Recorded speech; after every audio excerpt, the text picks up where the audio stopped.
Hey, what's up guys? This is Anthony from Anthony's Customs, and the next Spider-Man character Marvel Legends figure review that we're going to do is Shocker. Shocker was one of my favorite enemies from the cartoon from the 90s, and I was really excited to get this guy in 6-inch figure format. Unfortunately, it's not really the best figure. There are some good things about it, but overall, it's kind of a bummer. So let's go ahead and start with the height. 6 1/4 inches tall, just about. Articulation is only so-so. The head, the neck doesn't move at all. The head spins on top of the neck. It's got like a ball joint, I believe, in there. You can't see it, so I'm not 100%. Okay, there you can on the back. It's been a while since I had this guy out. Standard neck disc with the spinning on the top, so that's okay. Ball jointed shoulders, full range of motion there. Bicep swivel built into the ball joint. No elbow joint, no wrist joint, no nothing from the bicep swivel down. Now that's because of the firing mechanism here, which I think is just horrible. That's what it looks like. That's terrible. Terrible, terrible, terrible. And then he's got buttons on here to fire them. So the buttons look bad. The missiles stick out really far. They don't look like what he shoots. They just look like big silver Easter eggs. So I think that's really not good. It also limits the posability a lot, obviously, because you can't bend his elbows or anything. So you're going to be basically just standing in there like that, which is okay. I mean, that's what he does to fire, so it is what it is. No torso articulation at all, just a waist twist here. The reason for having no torso articulation is this. It's a wind-up thing, and what it does is it vibrates, and I guess that's supposed to be because he's the Shocker and he's full of electricity,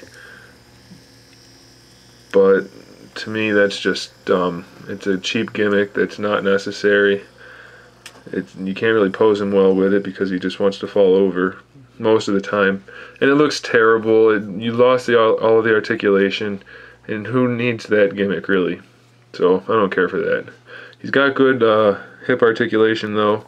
Standard forward, back, side to side. Thigh swivel in there, double jointed knees. There's a swivel at the top of the boot. Ankle joints regular, plus the ankle rocker. Lots of motion there, so that's cool. And then the toe joint. Mine's really loose at this top of the joint here. I don't like those anyway, so I'll probably just glue it, but you can just stick it back on. You can get him in some decent poses due to the really nice leg articulation, but you're still going to end up just having his arms sticking straight forward, which is okay. I mean, like I said, it is Shocker. He's supposed to make that, make that pose to shoot. So I'm not really complaining too much about that. As you can see, it looks just fine standing like that. Just don't put the missiles in his hands because that's not going to look good. Get a quick close-up on the head, because I think the head does look really nice. And all of the yellow parts of the suit are textured, so that's really cool too. The eyes are painted. They're not the greatest paint job. They're a little off-center, but it is a pretty cool looking figure. The way the eyes are kind of sunken in there with the quilted pattern. It looks really good, and like I said, it's textured throughout the whole body. Even the brown parts of the suit, which I think should be a little bit more red, have some really nice seams sculpted on there. The legs and the pants. I mean, it's not bad. It's just the torso and the arms. The gimmicks they built into them kind of ruin the figure a little bit, to a degree. I still recommend you get it because it's the only Shocker figure we have. And it's not bad. It's just, without those gimmicks, it would have been a lot better.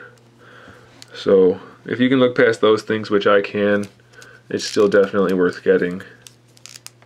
Especially if you wanted to even customize it to fill in those arm things, or maybe put some new arms on him. That would be good. I'm not going to do that, obviously, because I don't collect customs. I only make them. But either way, there's Shocker. It's a good figure, not a must-have necessarily, unless you're trying to fill up the Spider-Man enemy arsenal. But it is decent enough, and I don't think you'll be too disappointed as long as you don't go in with too high of hopes. So we'll close in on his head one last time so you can see it. Look at that nice detail. Focus on the head, not the body. There we go. So there is the Spider-Man Classics Shocker in a 6-inch scale. Thanks for watching. Got a couple more Spider-Man reviews, one more X-Men review, and some customs coming soon. Thanks again. Keep an eye out for those, and in the meantime, keep collecting.